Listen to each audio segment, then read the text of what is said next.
berjudul Pembudayaan Konotasi Bahasa Jiwa Bangsa, Refleksi Identiti Kebangsaan ke Arah Sinergi, Solidariti, dan Harmonisasi Rakyat Malaysia.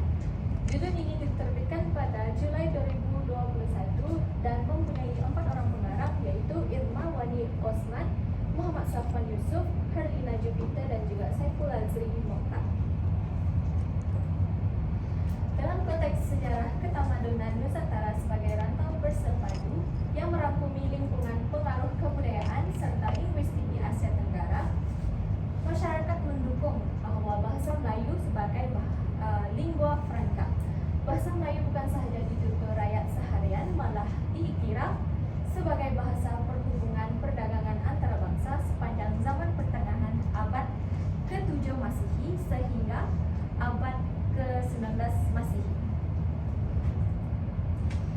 Jurnal ini mempunyai 2 objektif. Yang pertama, sikap kesedaran, komitmen, dan tanggung jawab masyarakat ke arah permuafakat dan pemerkasaan bahasa kebangsaan. Seterusnya, peranan vital Dewan Bahasa dan Pustaka dalam menyemarakkan pembudayaan konotasi bahasa jiwa bangsa. Bagi metodologi kajian, pengarang menggunakan kaedah analisis kandungan data sekunder, di mana pengarang memutilasi hasil perolehan intihannya jurnal, laporan, buku wawancara, berita dalam talian, dan lain-lain bahan bercetak. Hasil dapatan yang pertama yaitu mendepani dilema generasi muda ala modernisasi. Antara dilema mendepani masyarakat berbilang zaman modernisasi ini adalah keupayaan rakyat menguasai kefasihan bertutur dalam bahasa kebangsaan. Sikap sambil lewat dan tidak ambil peduli berleluasa, terutama melibatkan golongan generasi Z ataupun Gen Z yang menganggap bahwa bahasa Melayu hanya untuk dipelajari sebagai mata pelajaran di sekolah. Sekian tahun laporan purata kegagalan 35,000 pelajar yang mengambil mata pelajaran bahasa Melayu dalam SPM membuktikan bahwa generasi muda memandang rendah ataupun memandang enteng kepentingan dan kedudukan bahasa kebangsaan, di mana baru-baru ini kita dapat lihat di media sosial bahwa sesetengah pelajar lepasan SPM mereka dengan bangganya menunjukkan keputusan bahasa Melayu mereka yang gagal, sedangkan mereka sepatutnya rasa malu kerana sebagai rakyat Malaysia mereka gagal dalam subjek bahasa Melayu. Hasil dapatan yang kedua ialah Akta Dewan Bahasa dan Pustaka 1959 dan Permekasaan Bahasa Kebangsaan. Akta Dewan Bahasa dan Pustaka 1959 merujuk tanggungjawab dan bidang kuasa perundangan Dewan Bahasa dan Pustaka dalam memastikan bahasa rasmi persekutuan tidak pupus di telan zaman, terutamanya kesan dari kealpaan rakyat Malaysia mendukung ketinggian bahasa ibunda. Pemerkasaan bahasa kebangsaan dalam Seksyen 3 Akta Kebangsaan 1963-67 membawa maksud kelonggaran diberikan untuk pemakaian bahasa selain dari bahasa kebangsaan dengan syarat ianya dilakukan bagi tujuan kepentingan awam selepas mendapat perkenaan yang di-Pertuan Agong.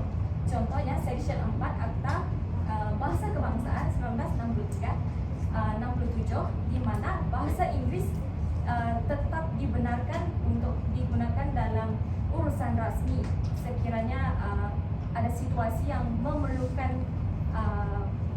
pengucap untuk menggunakan bahasa Inggeris. Sebagai kesimpulan, bahasa merupakan warisan khazanah yang tidak ternilai bagi mewujudkan perpaduan nasional. Rentetan sejarah tanah air menyaksikan bahasa Melayu menjadi lingua franca Asia Tenggara dalam menyumbang kemajuan ekonomi tanah Melayu. Ketinggian nilai bahasa harus dipupuk dalam diri setiap rakyat menjadi identiti kebangsaan sepanjang zaman dan dimartabatkan sebagai simbol kebanggaan warga negara Malaysia. Sekian daripada saya, terima kasih.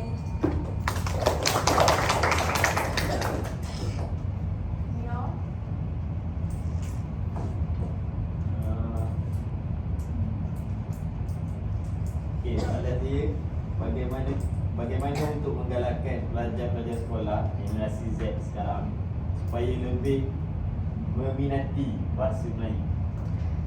Terima kasih saudara atas soalan sebentar tadi. Oke, kalau tadi kita dengar saudari Ruby, beliau mengatakan bahwa guru memainkan peranan. Tetapi bagi saya yang paling berperanan penting sebelumnya guru yaitu ibu bapa itu sendiri. Sebab di rumah kita tidak guru. Jadi guru kita ialah ibu bapa kita. Jadi sejak kecil peribahasa Melayu mengatakan lentuk bulak ialah dari remunya. Jadi dari kecil ibu bapa seharusnya mengajar anak mereka untuk bertutur dalam bahasa Melayu dan bukannya tidak boleh mengajar dalam bahasa Inggris. Cumanya di sini sebagai rakyat Malaysia kita harus bangga dengan bahasa kebangsaan kita yang pernah dan bahkan masih disanjungi oleh orang di peringkat antarabangsa lah gitu. Itu saja.